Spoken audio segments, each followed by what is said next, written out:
नमस्कार, आदाब।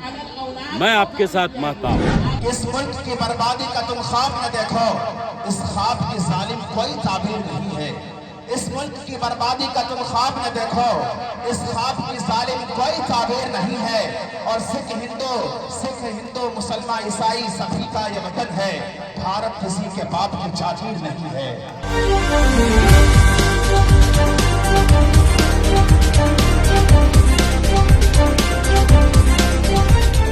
नमस्कार, आदाब। मैं आपके साथ महताब। आप देखना शुरू किए हैं मधेपुरा हेडलाइंस न्यूज।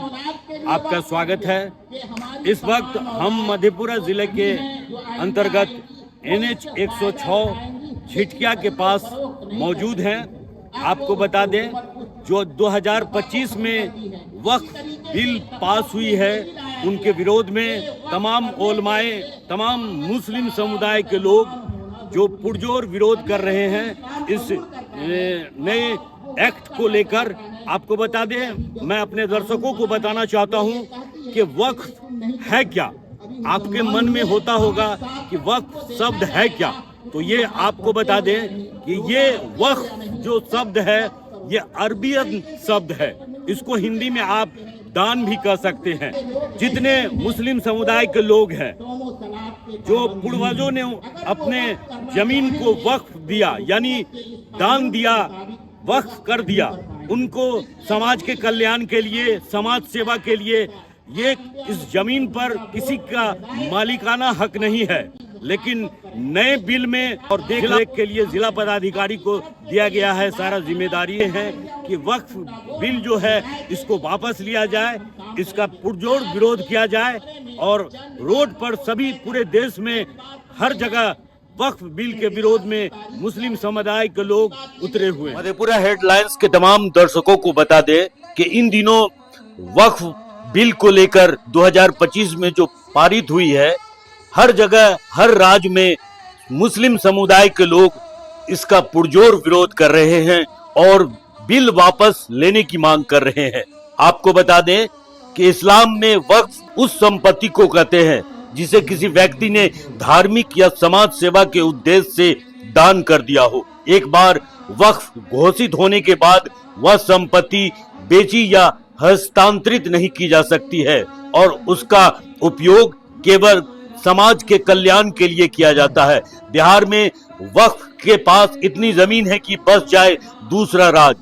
अरबों नहीं खरबों में जमीनों की कीमत है।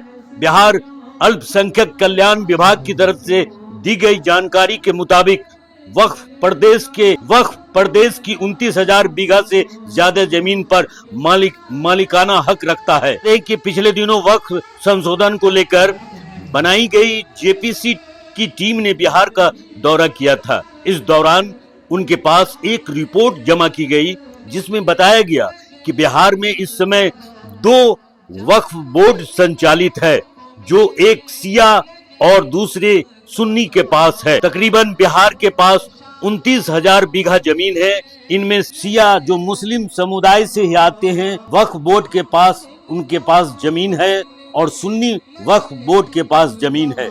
1947 और 48 में हुई थी बिहार वक्फ बोर्ड की स्थापना, जो बाबा साहेब अम्बेडकर के द्वारा ये एक संविधान बनाया गया था।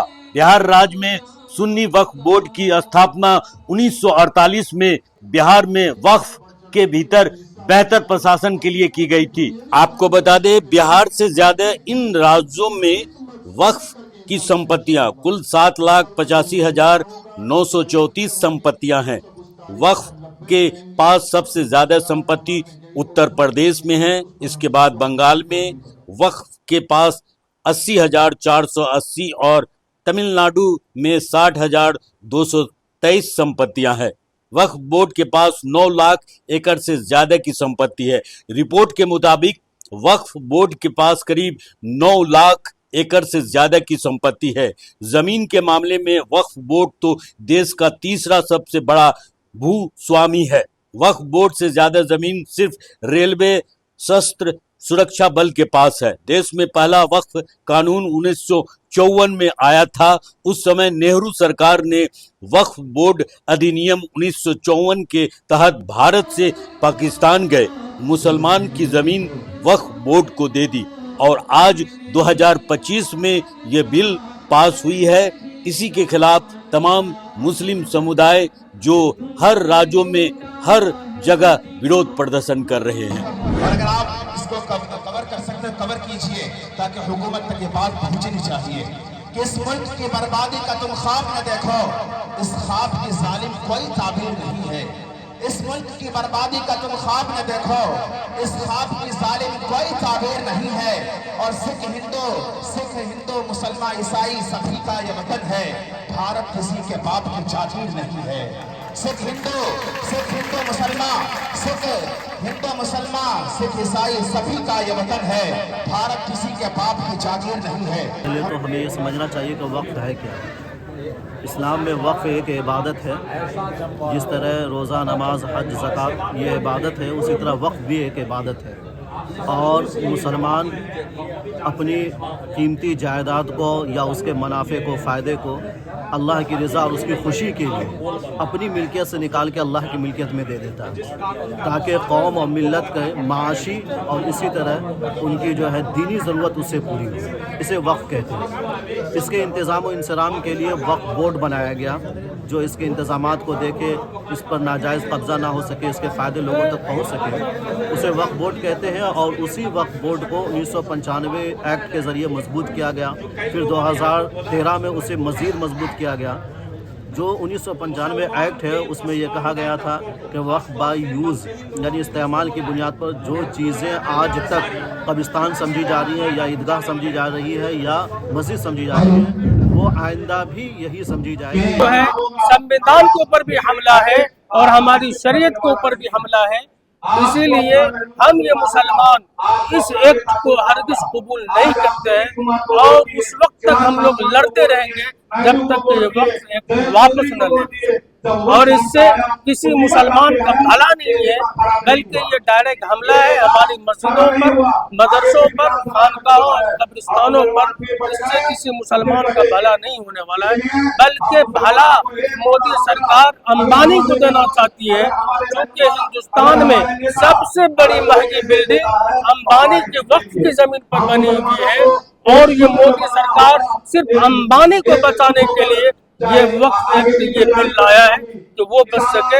अंबानी का मुकदमा कोर्ट के अंदर से कोर्ट में चल रहा है। जो हमें ये मीटिंग बुलाने की ज़रूरत दरपेश हुई, उसकी असल वजह यह है कि हिंदुस्तान की सरज़मीन पर वक्फ की जो जायदादें हैं वो हमारे आबा व अजदाद ने इसलिए वक्फ की थी कि उस वक्फ की जायदाद के ज़रिए से यहाँ के खुसूसी तौर पर मुसलमानों और तमाम लोगों का भला हो सके।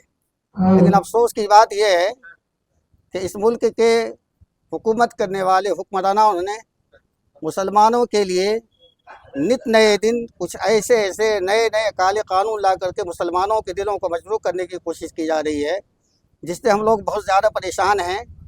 इससे पहले भी कभी निकाह के नाम पर, कभी तलाक के नाम पर, कभी मुस्लिम औरतों के नाम पर यहाँ की हुकूमत हमें मजबूर करती रही है और बेवकूफ़ बनाने की कोशिश करती रही है।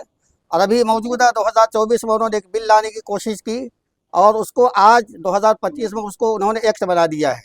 मैं असल में ये बात बताना चाह रहा हूँ, आखिर क्या ज़रूरत है कि यहाँ पर नित नए दिन मुसलमानों के लिए नए कानून आ रहे हैं।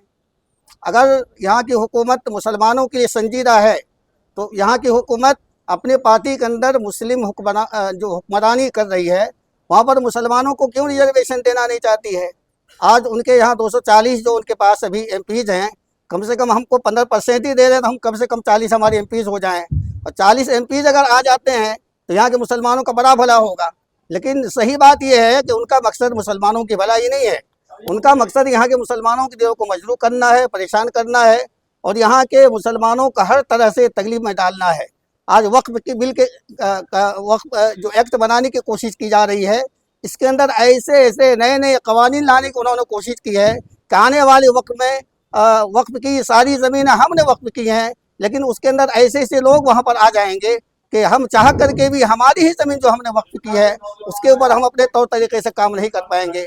उसी के ख़िलाफ़ हम लोगों ने ये मीटिंग बुलाई है और इंशाअल्लाह मैं आपको ये बात बता देना चाहता हूँ कि जब तक ये एक्ट ख़त्म नहीं हो जाता है, इंशाअल्लाह हमारी ये मीटिंग भी होती रहेगी हम एहतजाज भी करते रहेंगे और एहतजाज कर कर के उस दिन तक इंशाअल्लाह हमारी ये मेहनत जारी रहेगी जब तक कि हमारा ये क्या कहते हैं एक्ट ख़त्म नहीं हो जाता है। हम पूरे हिंदुस्तान के अंदर अपनी आवाज़ को बुलंद करेंगे, पूरे हिंदुस्तान के मुसलमानों से और संजीदा गैर मुस्लिम भाइयों से मिल करके इंशाअल्लाह ताला उन तक सच्चाई को बताने की कोशिश करेंगे।